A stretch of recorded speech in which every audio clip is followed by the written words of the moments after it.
প্রায় 90 দশকের এই খেলা, খেলাম বাটি রান্না বাটি খেলা, যে খেলা এখন আর দেখতেই পাওয়া যায় না বন্ধুরা। কিন্তু এখনও কিছু কেমন জায়গায় কিছু কিছু শিশুরা এই খেলা খেলে, যা দেখে আমাদের কিন্তু সেই 90 দশকের কথাই মনে পড়ে যায়। কি বন্ধুরা, ঠিক বললাম তো? যদি ঠিক বলে থাকি তাহলে অবশ্যই একটা কমেন্ট করে আপনারা জানাবেন। তো দেখুন বন্ধুরা, এখানে কিন্তু বাচ্চারা রান্নাবাটি খেলামবাটি খেলছে। এখানে গ্যাস আছে, গ্যাসে রান্না করছে, খুন্তি দিয়ে নাড়াচাড়া করছে সবজিগুলো। আর একজন এখানে বসে বসে তার সঙ্গে সহযোগিতা করছে রান্নার কাজে। তো এরা সেই 90 দশকের মতোই খেলামবাটি খেলা খেলছে, দেখে কিন্তু খুব ভালোই লাগলো। মনে হলো যেন আমি আপনাদের সাথে এই ভিডিওটা শেয়ার করি।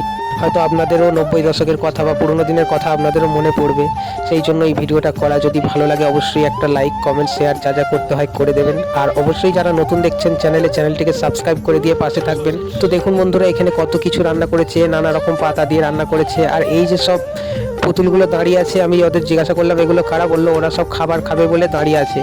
তো বন্ধুরা, কতই না ভালো লাগছে এই শৈশবের খেলাধুলা। তো যাই হোক বন্ধুরা, আশা করি আপনাদের ভিডিওটা ভালোই লাগবে, সেই জন্যই আমি আপনাদের সামনে এই শৈশবের খেলাটা তুলে ধরলাম ভিডিওর মাধ্যমে।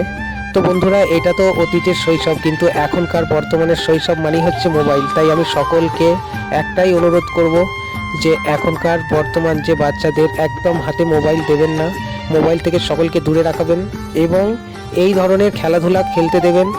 এই ধরনের খেলাধুলা খেললে কিন্তু ওদের নিজেদেরও খেলাধুলা করতেও ভালো লাগবে, ওদের মনও ভালো থাকবে এবং ওদের শরীরও খুব ভালো থাকবে। যদি সব সময় মোবাইল নিয়ে মোবাইলের মধ্যে ডুবে থাকে তাহলে কিন্তু ওদের মন শরীর সবটাই খারাপ হয়ে যাবে। কারণ মোবাইলে থাকা রেডিয়েশন কিন্তু খুব ক্ষতিকর এবং বাচ্চাদের জন্য সেটা ভীষণই খারাপ।